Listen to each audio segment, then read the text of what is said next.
Hi, everyone. Welcome to another show called Next Frontier Insights. My name is Yogesh Chavda.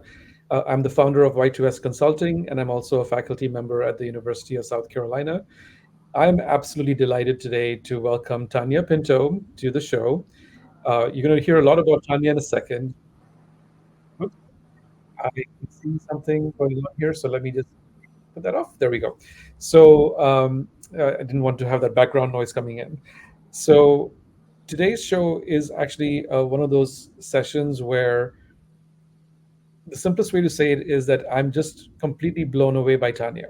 Okay, so you're going to hear about her charity, BaalDan, in a second. But Tanya, welcome to the show first and foremost. Thank you so much, Yogesh. Thank you for having me. It's a great honor to be here. So, Tanya, let's first start very, briefly first by giving us a little bit of background about who you are and what's your MO. Let's start with that first. Uh, So, who I am? Well, I am an Indian girl who never grew up in India. I grew up in the Middle East in Dubai and then moved to Australia, finished my university education in Australia at Curtin University, and then moved to the US. My father was in the travel industry, and so we were fortunate to travel a lot. And he is a great visionary and, moved our family all over the place. We ended up in Dallas, Texas. I started my career in advertising there at a big advertising agency called the Richards Group. I was there for 13 years and then went into consulting, and now I'm in Seattle at Microsoft. But along the way, I started a charity called BaalDan. Baal means child and Dan means to give or to donate to children. I started this back in 2005 after I volunteered at Mother Teresa's orphanage in Calcutta, India. I took a sabbatical from that job in advertising, and I went and worked with children and at the Home for the Dying. And in short, that experience changed my life. So I guess my MO is my mission is to help as many children in need as I can with my charity, and just help to make an impact in this world. well, Tanya, when you said that, you are an Indian girl who never lived in India and you grew up in the Middle East, that's something that we both share as well, because I'm That's an right. Indian guy who never lived in India and also grew up in the Middle East. So that's a common bond that you and I have. In fact, that's probably one of the reasons why when I heard that about you, I was like, we got to talk. Yes, exactly. It's a unique experience, and yeah, I was very glad to connect with you. Absolutely, absolutely. And when I first met you at the Insights Association conference in Las Vegas, a couple of months ago, what really attracted me to having you come onto the show specifically is that what you just mentioned about the charity. It's such an amazing thing that you've done because people don't need to do it, but here you are doing it. You're doing it out of self motivation, right? So I want you to talk to us about that. What motivated you from to do this in the first place? Well, my mother's father, my grandfather, was an orphan, and Hmm. he died when she was only 16. But I had grown up hearing a lot of stories about him, how someone put him in school, and how he would treasure even if somebody gave him a new pair of shoes. And I had made a promise that one day I would go and do something to help orphans in India in his honor. Hmm. And so I came to a point in my life where, as an Indian girl who had never lived in India, I was in the US, I was in Dallas, I was in advertising, I was in my mid 20s. I was at a place where I could have taken, could take a break, and took a sabbatical very intentionally to Hmm. go and work in an orphanage. I didn't realize what I was getting into. In fact, my parents are from, they're from Bombay, but I ended up in Calcutta at Mother Teresa's orphanage just by a lot of different serendipitous things happening. And that experience of volunteering really did change my life. And there was a quote on the wall from Mother Teresa that said, if you can't feed 100 people, then feed just one. Hmm. And, I went there with the intention of spending 3 months in India, learning about my country, helping children, changing diapers, teaching in a classroom, doing Yeah. nursing work, that type of a thing. But that quote really stuck with me. And at the end of that experience, I thought to myself, I can't just look away. I can't just say I've done this and that's it. And I knew Mother Teresa was right, and that I could I could, maybe not live in India full time or work in an orphanage full time, but I could help to feed one child. I could Mm. send one child to school. And Mhm. when I started telling my coworkers in Dallas at the ad agency, my stories, they started giving me money, and they were like, next time you go to India, or if you have contacts there, here's some money to help feed the kids or buy them new clothes and things like that. And so it did really start with one child, and Mother Yeah. Teresa was right. And looking back, it's been, I'm in my 18th year of doing this. We've helped Mm. over, I think, 12,000 children in Oh 14 wow. different countries. Built 2 schools, built wells, built toilets, helped children in numerous, maybe over 20 different orphanages. So but it really did start with that quote, and it was Mother Teresa that inspired me. That's amazing. The fact that you just said 12,000 children have been impacted over the last 18 years, right? People can say, "Oh, in the grand scheme of things, that's not a big number," but it is a big number. 12,000 children are now positively being impacted in a way that they wouldn't have been otherwise, thanks to you, right? So, to me, when I take a step back, apart from the actual work you've done, from a marketing perspective, the authenticity which you brought, even with your first experience back to the ad agency, it says a lot about the power of marketing. Says a lot about the power of stories and the power of information that can change hearts and minds at the end of the day. I'm wondering if that's something that you were intentionally thinking about, or was it just happening naturally to you? I'm just curious. I mean, I love storytelling, and I was drawn to a career in advertising because it's making, mini movies and mini films. And Yeah. I got to work with some of the most wonderful writers and art directors and producers. And it was Yeah. a very creative environment. So I think everything does for me come back to storytelling. And I love making little videos. And maybe I get that from my grandfather. I don't know. But I just couldn't help but come back and share. And I will say the degree I got in Australia was in mass communication. So my degree, I'm a Mm. journalism major, and I Yeah. guess it's just in my DNA. Um, I wish I could be, a doctor or do something on a grander scale where, you can help more directly. But if the way I can help is by sharing my experiences, telling the stories of the children on the ground, telling the stories of how just even, doing a donation of daily food, of vitamins, of clean clothes can really help change the lives of these children. Putting in a well in an area where there isn't clean water, putting in water filters, I'll Mhm. do that because that's a skill that I have. And I'm also fortunate to have had a lot of help from my friends in advertising who still help me, with the editing, producing the videos, things like that. So, it's on a small scale, like you said. We're certainly not a big charity, probably a charity nobody's heard of. And that's okay, because I think we're still making an impact, and we're doing it in a very unique way. Mhm. And we're doing it directly and efficiently. And I will say, without any overhead. So for 18 years, we've done this run by volunteers. No one's ever taken a salary. Mhm. Everybody who's involved is a working professional that does this in their spare time, including Right. myself.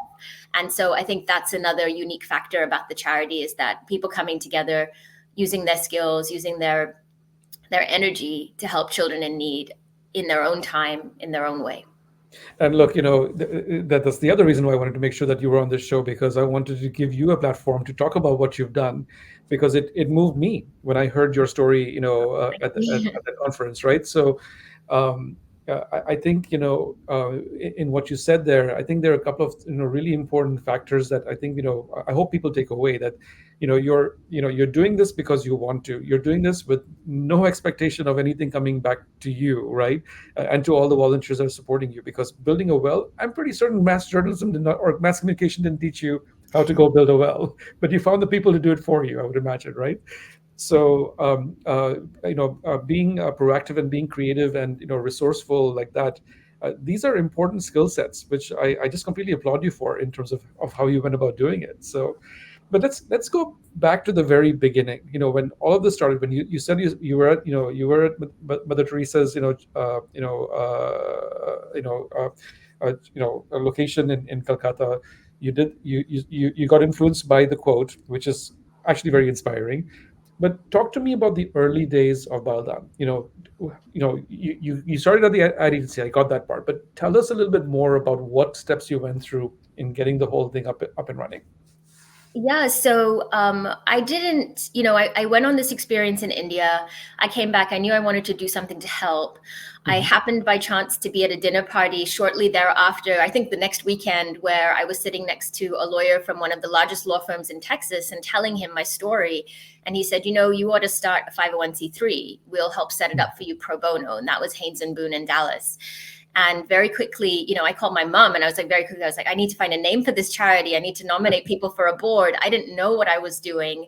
I had Yeah. to get a logo, I had to get a website. And I really had very low expectations. Like I said, I thought I'd just help one child or a couple of kids. So the early days, I think things fell into place in a way that showed kind of the magic, the power of synchronicity.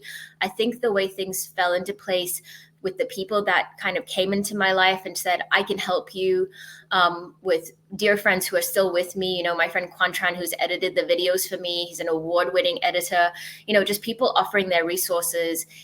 It just started to happen very slowly. And we didn't start out helping 12,000 children. We literally started out helping put one child, Rosalind, sponsoring her in Calcutta Mhm. to go to school. Now she's a young lady. She's off into the world. Yeah. Um, and it was really hard to raise money. I was giving speeches like this and, really excited when someone would give me $100 and be like, oh, wow, what can I do with $100? And then, Yeah. friends of mine like David Charney, we'd get together, we'd host a fundraiser at an Indian restaurant in Dallas, and we'd be really excited if we raised $500 or Yeah. $1,000. And we just raised small amounts of money. We tried to do the best that we could with it. And Mhm. honestly, that's what I still do. I Mhm. don't have just funds coming in or grants coming in. Like, we raise all our money from word of mouth, just Mhm. the way we started 18 years ago.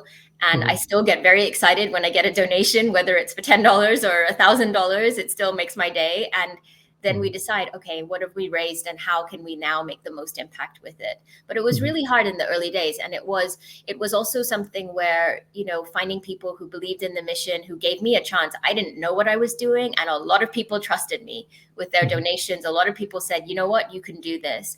So Mhm. that encouragement, that love. And no one in my life was more supportive than my parents, my family, my brother, my sister.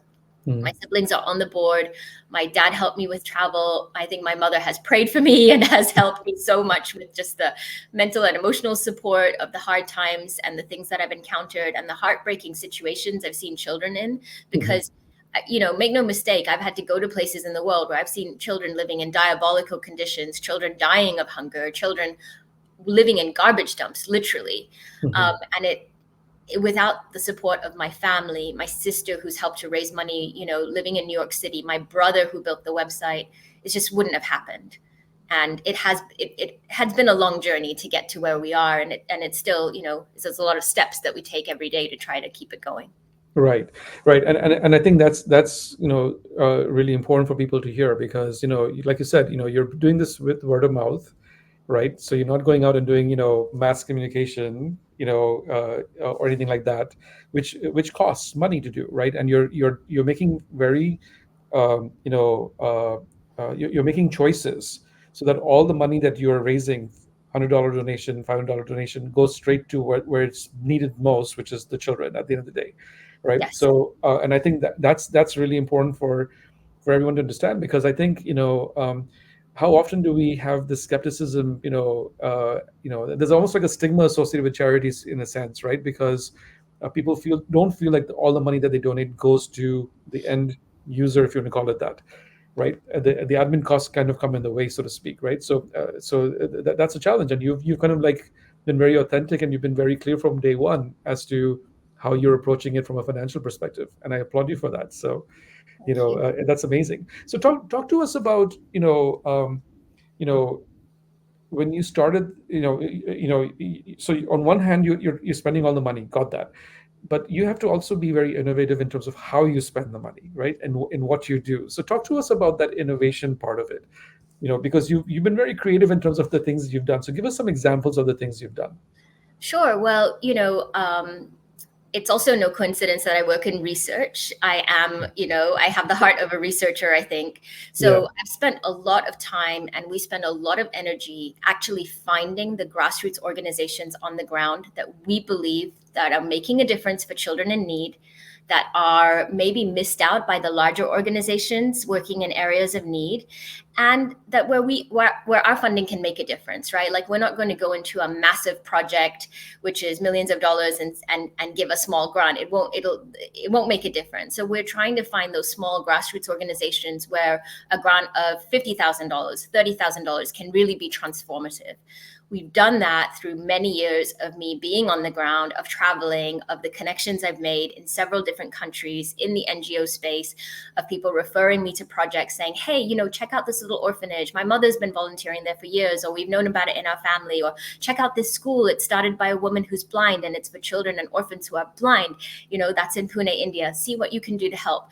So the number one has been research and vetting to make sure that these organizations are trustworthy, they're not corrupt, that they're really helping children in need, and that whatever we raise can actually make an impact, a sustainable impact. We don't want to create unhealthy dependencies. We don't want, if something happened to me, I don't want the orphanage to go out of business and the children to be destitute again. So we have to be really careful in who we partner with, how we partner, how we vet them. We have an exit strategy for every project that we work with so that we don't create those unhealthy dependencies, because we are a U.S. funder, a U.S. foreign organization, funding children's projects in other countries. So I think there's been a lot of process, a lot of research. The innovation is in our ability to be agile, right? Like, we are not tied to big structures, to producing a big annual report, to huge KPIs that the other very, very big organizations are tied to. We can be agile. We can say, you know what, this thing, it's not working, or it's not having the impact. We're not going to do that again. Or let's do a little pilot and let's see if this works. We've tried a ton of things over the years, and some of them honestly haven't worked very well, and some of them have worked really well. Feeding children in the slums, hosting medical camps. We just did an initiative to help children affected by famine in Ethiopia. So I think the innovation part and what keeps it fresh and exciting for me is we use the same fundamentals and we have the same values of trust, transparency, conviction, commitment, and consistency. And we're agile and we change course and we make decisions. I have a great board that helps me make a ton of decisions really quickly. And we don't have the overhead, so we can move fast and, make decisions. And I think that's what can slow a larger organization down. I get that, and I think the way you're describing, how you've been entrepreneurial in the way you've run this organization. You still need an army of volunteers to support you with this, right, on the ground. So how do you go about identifying those people? How do you vet them? I'm just curious to hear, because they would have to be, signed up for the same kind of agile mindset, I would imagine as well. I would think, right? Yeah, I mean, and I think so. In the early days, it was interesting because a lot of the people that helped me on the ground in India and in South Africa, they were actually expats. So in the early days, I had friends in Dallas who might have worked for, Deloitte or HSBC or whatever, and they were in India on an expat assignment. And in some cases, their partners couldn't work. The husband was working, the wife wasn't working, and then so I'd connect with them, and then they would help me. And they were really trustworthy in the sense that they were truly volunteers. They weren't doing it for a salary. They didn't have any hidden agenda. They really did it from their heart. A good friend of mine, Padri, she lived in Hyderabad. She's now living in Florida. But at the time, she would go and visit the children. She would actually go and buy the supplies, herself, and go and distribute them. And I have just a very strong network. And the network has come to me through professional contacts, through friendships, through contacts I made when I did consulting. After I left advertising, I did consulting for huge NGOs like World Vision International. And I, have a lot of great contacts on the ground there. And so I have a very strong network that has enabled me to partner and find people that can help me and do things, in an agile way, or just make a couple of visits and say, okay, this sounds good, or can you check on this for me? And they're happy to do it. Right, right. No, that's amazing because people usually think it's a money aspect only. It's not just that; it's also the resource aspect as well, It's right? time. Yeah. And it's time. Exactly, exactly. So people have to be willing to do that because in all of this, as I'm hearing you talk, right, there's a personal sacrifice that you're making in doing all this, right? You have your own journey in terms of how you've gone about doing this. So I just want people to hear that part of it about you as well, because I think that really is what makes you so unique at the end of the day, in my opinion. So I mean, I don't really consider it a sacrifice, Yogesh, to be honest. It's my yeah, calling. It's okay. I feel it was what I was supposed to do, and I love doing it, and if I could spend all day doing it, I would do this. I Hmm. think about this at night. I wake up in the morning, with ideas for it. Like helping these children it's been an honor for me. It's a privilege that I get to even use some of my skills to raise a little bit of money that creates some relief for these beautiful children that just by accident of birth, they weren't born in America, or they weren't born into the good fortune that we've been placed in. Hmm. So I feel like through all the traveling I've done, the numerous places I've been, it's been an honor for me to see how people live and the grace that they have. And some of the poorest people have been the most generous people I've ever encountered in my life. They have nothing, and yet they'll still offer you something from their hut, or a cup of tea, or they really, and I just feel inspired by them. I don't feel like it's a sacrifice. It's my happy place. Like, I like doing this. I want to do this. So yeah. No, I love that. I love that. And that's exactly why I wanted to ask the question, because I think it's important, for people just to understand that, um, that's become your personal mission. It's your purpose in life at the end of the day, right?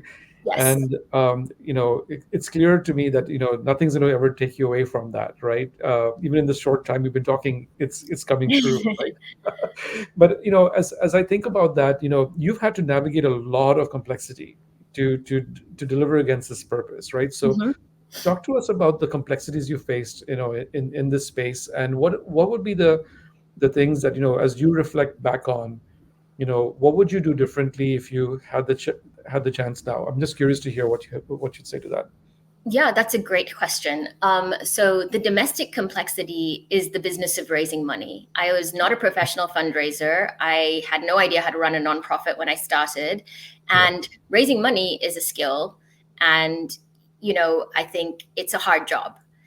And the other domestic complexity is it's a highly competitive, cluttered environment. 18 years ago, when I started, there wasn't even the clutter there is now on social media. Today, if I did a post about this, like, I don't know if it's going to get shared, how many people are going to see it. Like, there's just so much competition for attention. There's so much competition in terms of the number of charities and causes and things that people are involved in. And it's a perpetual challenge to try to be heard and try to get the message out and raise money. Hmm. So that from the start has been a complexity. The second complexity is the international operational complexity. I Hmm. don't live overseas. I don't have, 50 people on staff that I can go and send into these villages, into these orphanages, and do auditing and navigate all of that.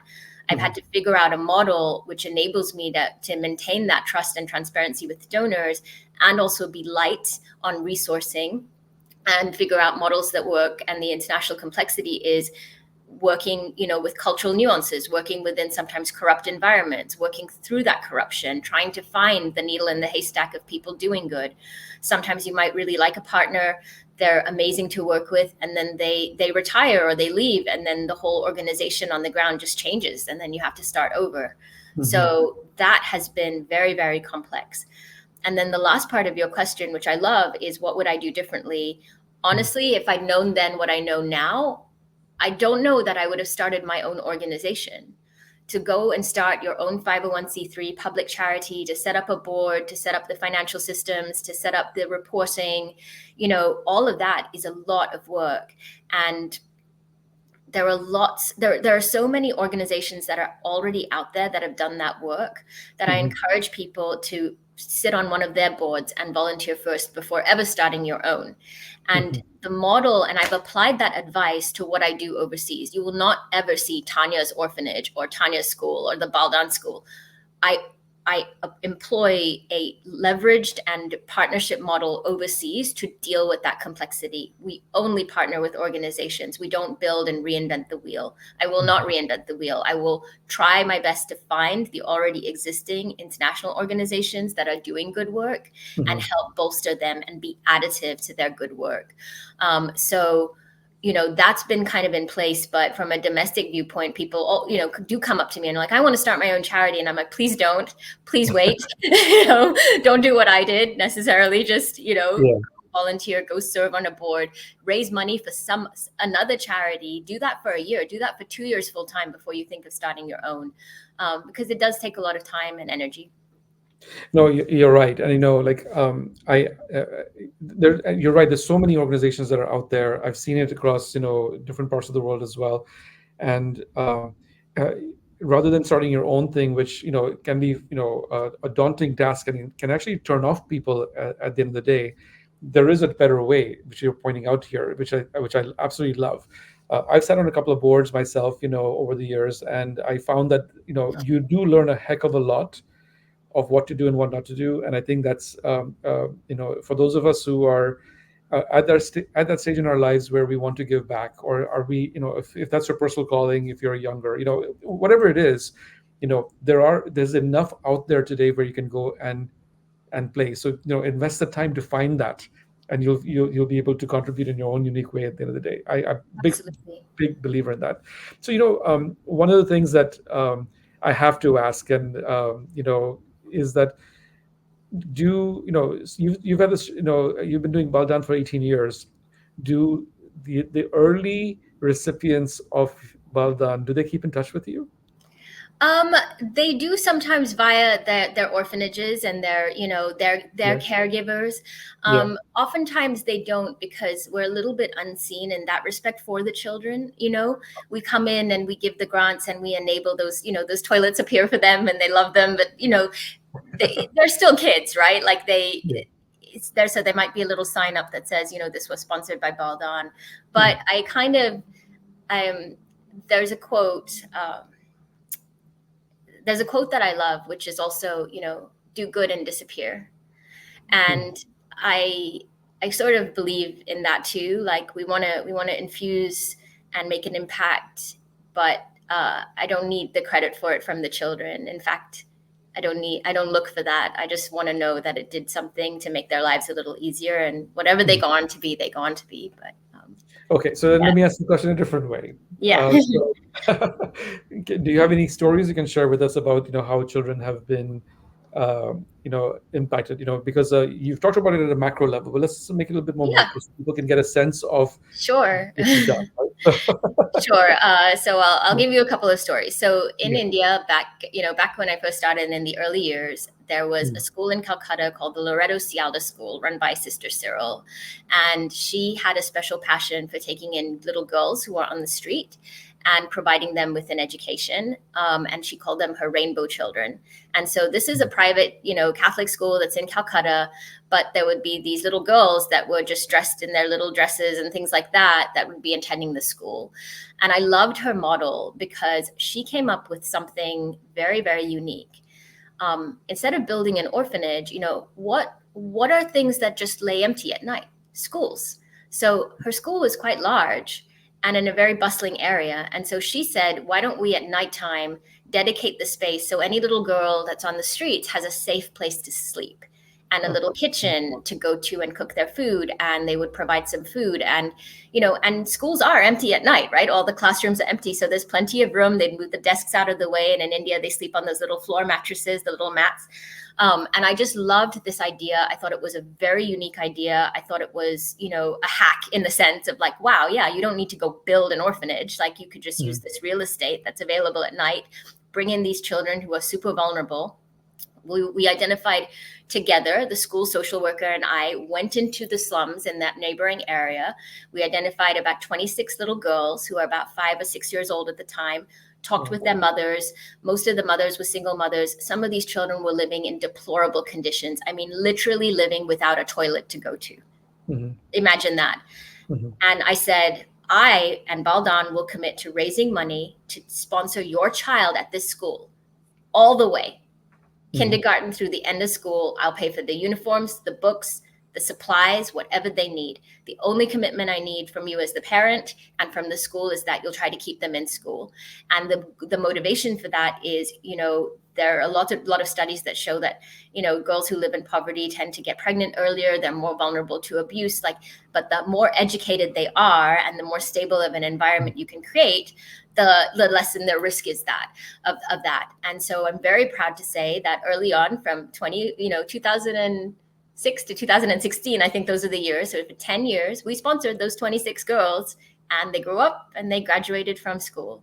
And every year we would check in. Every year the school would send me, I think every 6 months I would get their little school reports. My mother would sit and read the reports and review them for me. It was like a family effort. We'd get little drawings. I'd visit them. We hosted camps and things. And it was a big commitment to run a child sponsorship program at the time. I will say that we didn't continue that because it was a lot of expense behind the scenes and a lot of work to kind of do that and maintain that. However, it is one of the things I'm most proud of, is that, there are 26 girls today who were living in the slums in terrible conditions that have an education, elementary school and high school education. Amazing. Do you give thought to how to scale an idea that is working so it can impact more locations or cities or even countries in this case? Because some of these ideas would probably be transferable across countries as well, I would imagine, right? Yeah, I mean, I'm always sharing the good ideas. They're not proprietary, they're not a secret. So in forums like this, I'll talk about them. I think sharing of ideas. In fact, I was at a summit at 5:00 this morning where they were talking about ending malnutrition for all. And one of the things that a very senior leader at the World Health Organization said is that we must share ideas. We must share what is going on at innovation at the grassroots level. It will lift everybody up. So as I come across things, I absolutely share them and I showcase them and I tell the stories I can.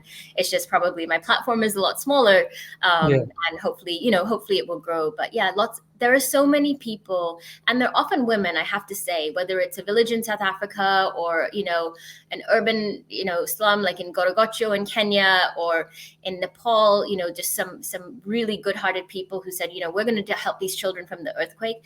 There are so many amazing people doing amazing things in their communities, amazingly strong women, mothers, grandmothers, taking in children in need, doing the hard work that will never be on Instagram.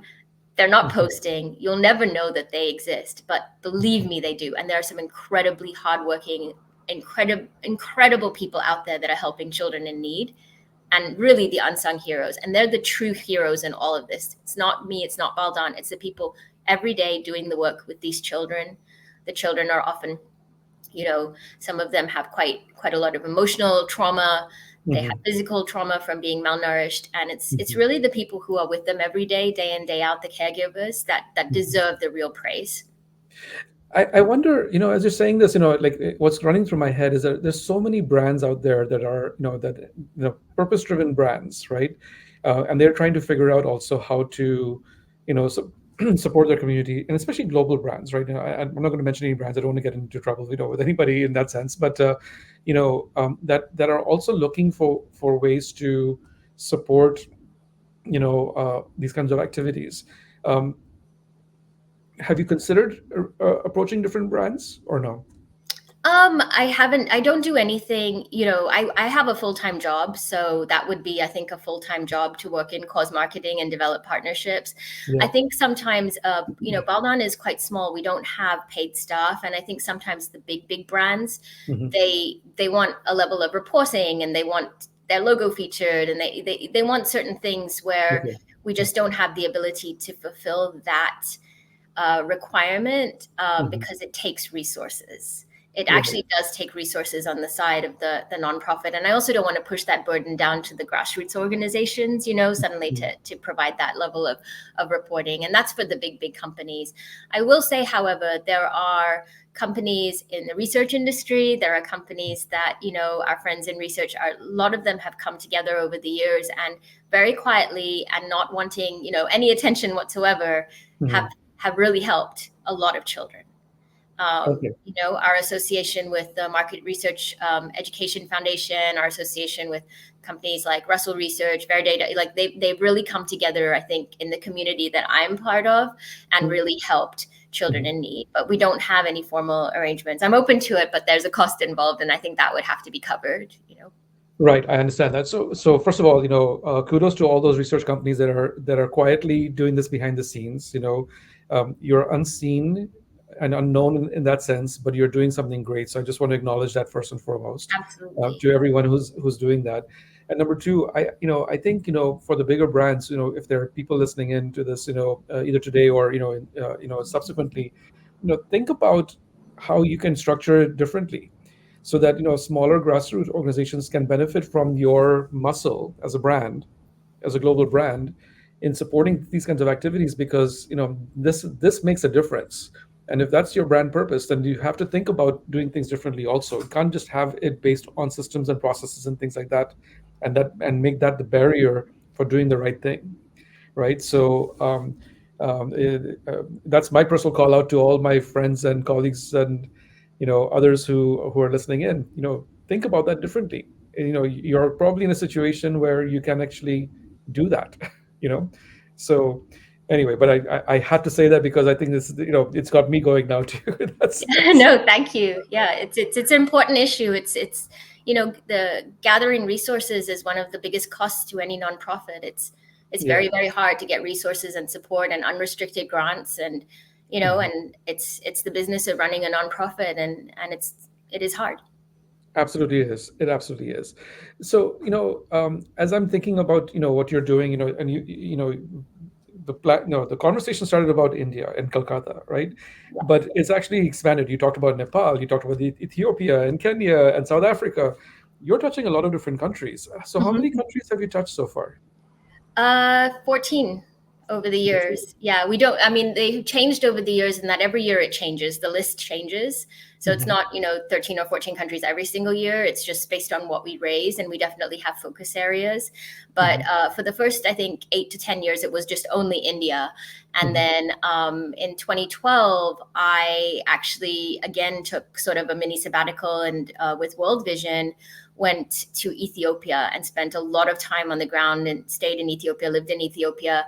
And then I was just really inspired to do something for children there. And then a member of my board, he's now retired, Mhm. Walter Middleton, he is in South Africa, and he helped me partner with projects in South Africa. And so again, it grew organically.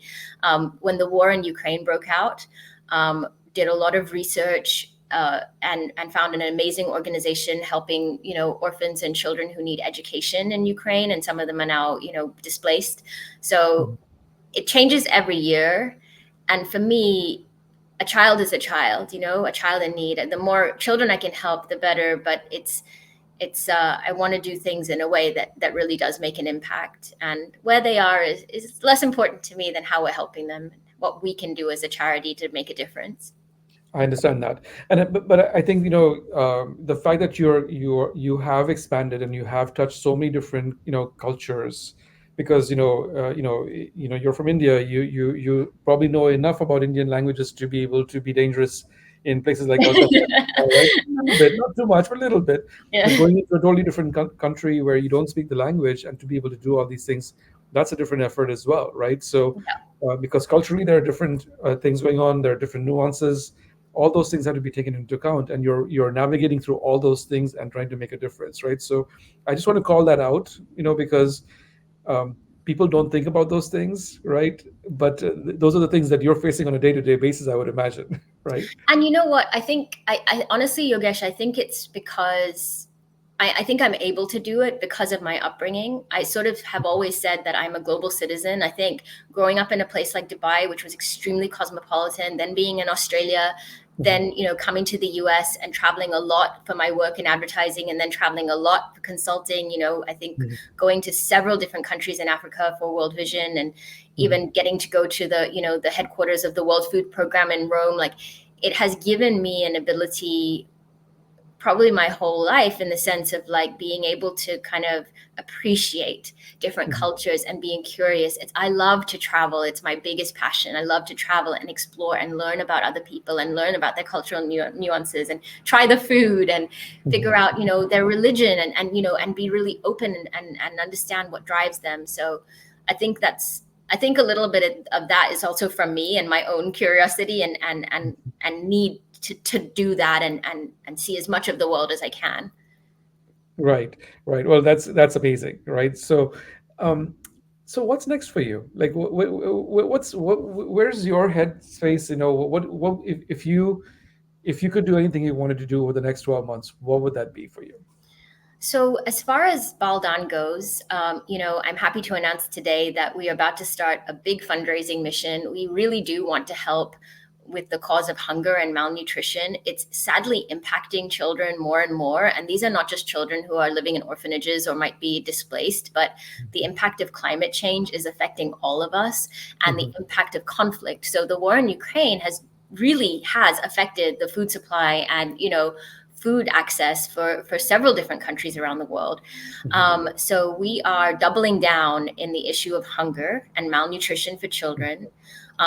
My goal is to raise at least $150,000 in the next 12 months, and we want that to go to help children who are impacted by acute malnutrition and wasting in Ethiopia, children who need that daily vitamin and food supplementation, living in India, in Nepal, in the many different projects that we support.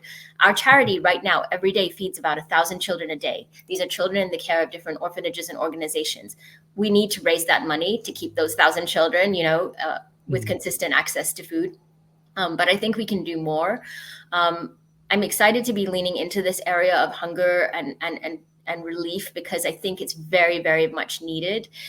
As I said, even this morning, being at that conference where it's part of the Social Development Goals, it's on the agenda of the UN. We know that malnutrition is completely preventable. We know as an international community that we have the innovation, the tools, the programs. We know how to solve it. We have Mhm. solved it successfully in many, many different places. Mhm. And yet it's a persistent problem.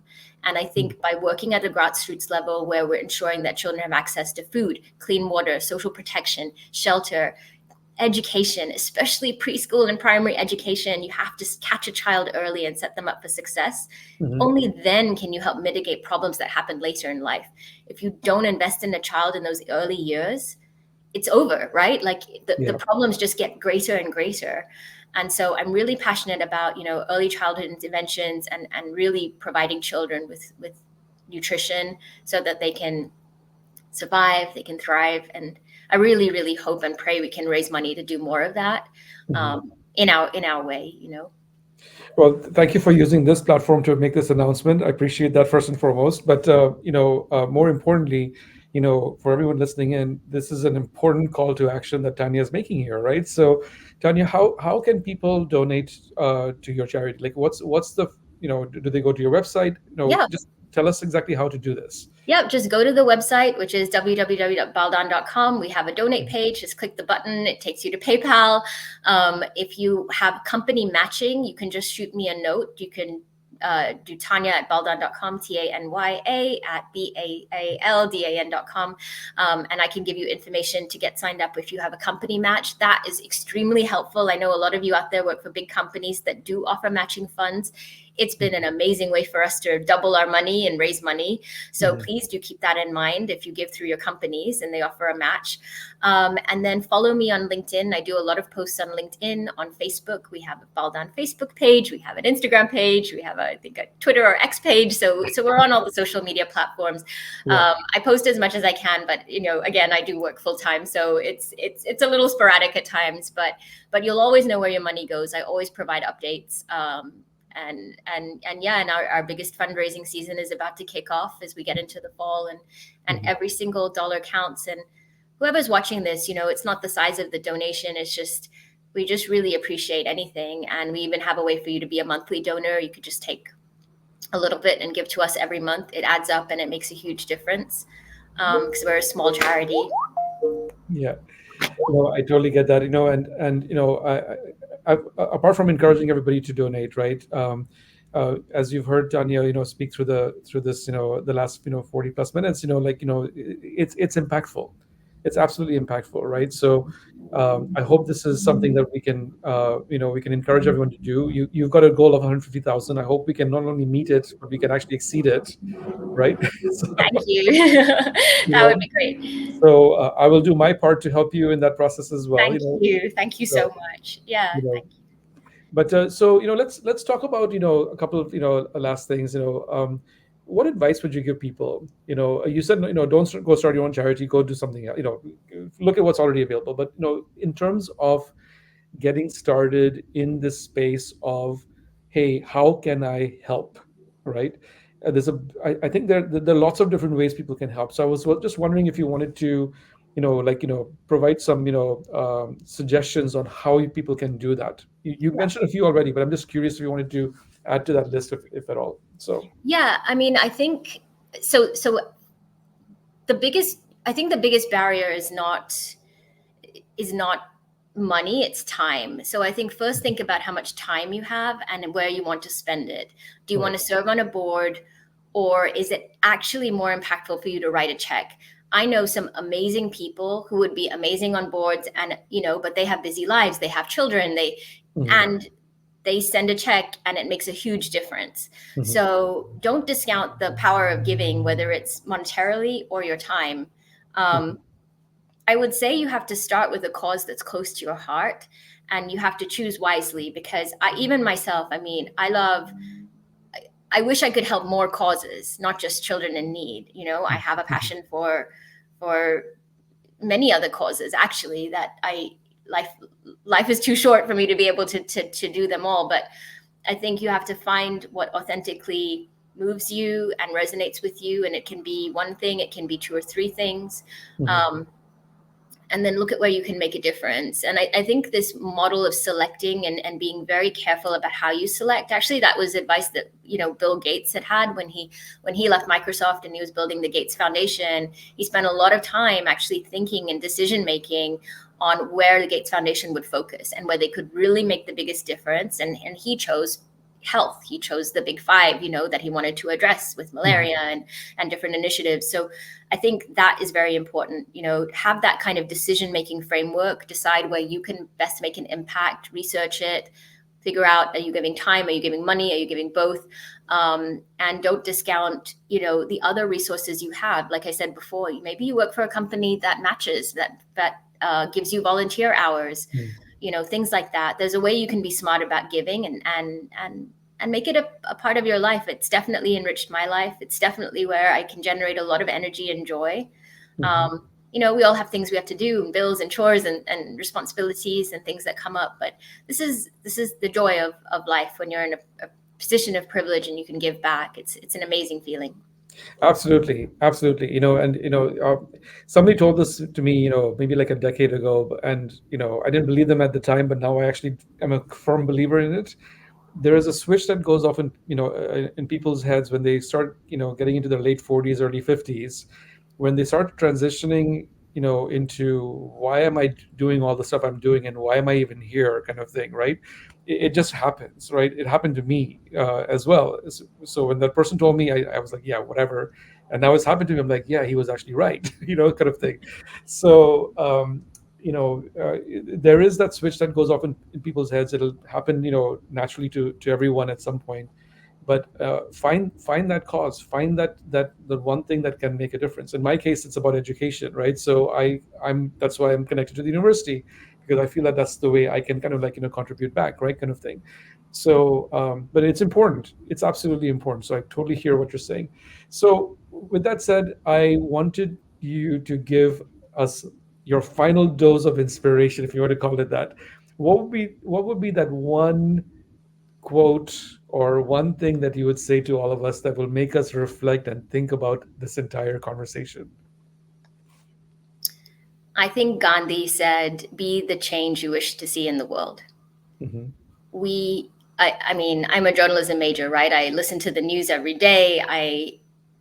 There's a lot of problems out there in the world. There's a lot that's going on, and you can look at the small circle of your own little community, your suburb, your city. You can look globally. You Hmm. can look at the environment. everything, water, the oceans. I mean, there's so many things, but you can passively kind of go through life and say, yep, there's a ton of things wrong. I wish it were different. Yeah. You can actually be the change you wish to see in the world. I remember, being in India and experiencing it as an adult, when I took my sabbatical and, taking the bus to Mother Teresa's orphanage, but then I would see outside of the bus window these little children just on the street. They'd be begging, they'd be washing the cars, they'd be running in between the traffic, selling things. Mm-hmm. And I remember looking at them and thinking, what would that kid be if he could go to school? Mm-hmm. What would she be if she wasn't sitting on that side of the road, in the middle of the hot day? And what could she be? And I realized that I had a part to play. Mm-hmm. I could do something. I could go talk to that child. I could figure out what the situation is. I could see what was possible. Mm-hmm. And that is really how it began. And I do think Gandhiji was right. I do think that it's on us. We can't just expect others to do it. And, the other thing I would say is that word of mouth is extremely powerful. Stories are extremely powerful. I met you through talking at a conference. I tell my story. If anyone else wants to hear it, I'm happy to do that. But there's don't just hear the story, but see, what can you do? What can you do after you hear this story? What can you do today? Exactly. Well said, Tanya, well said. So look, this is one major facet of your life, but I know there are other facets of your life too. So just, we'll do this very quick, fun fact questions, that I'm going to ask you, Okay. just very, very fast. All right. So what's a book or movie that's really inspired you recently? Boys in the Boat.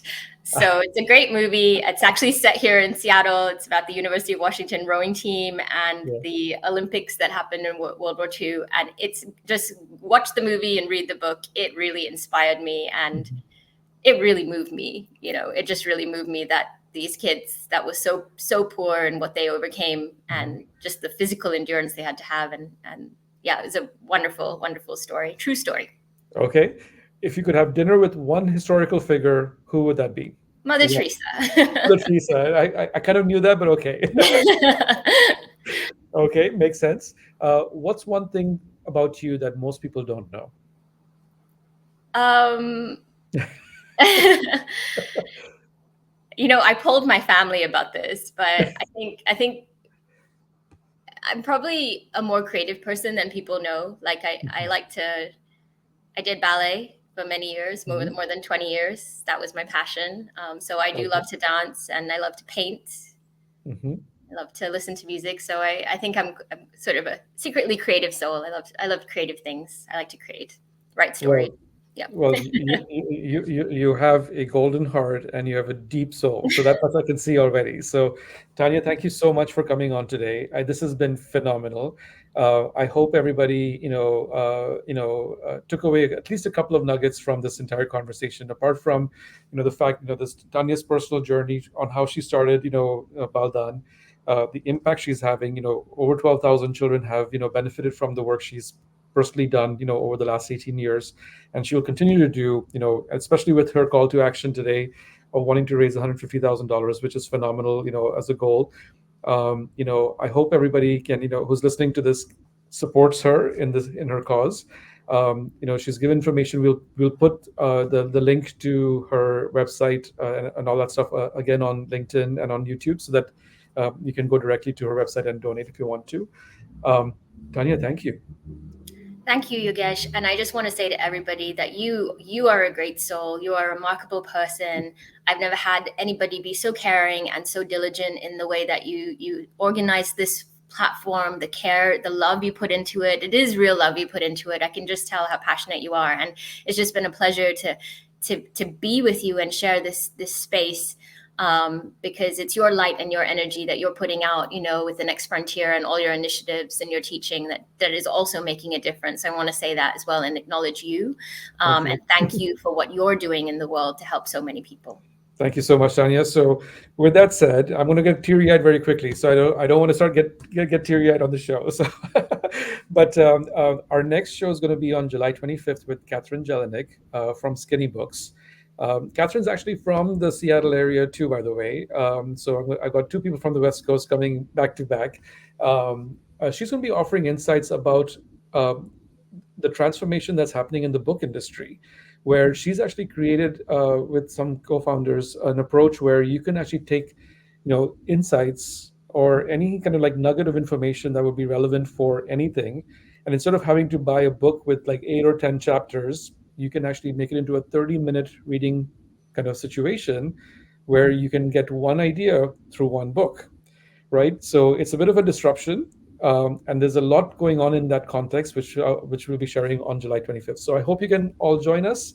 Thank you again. Thank you, Tanya, for joining us. Have a great rest of the day. Thank you.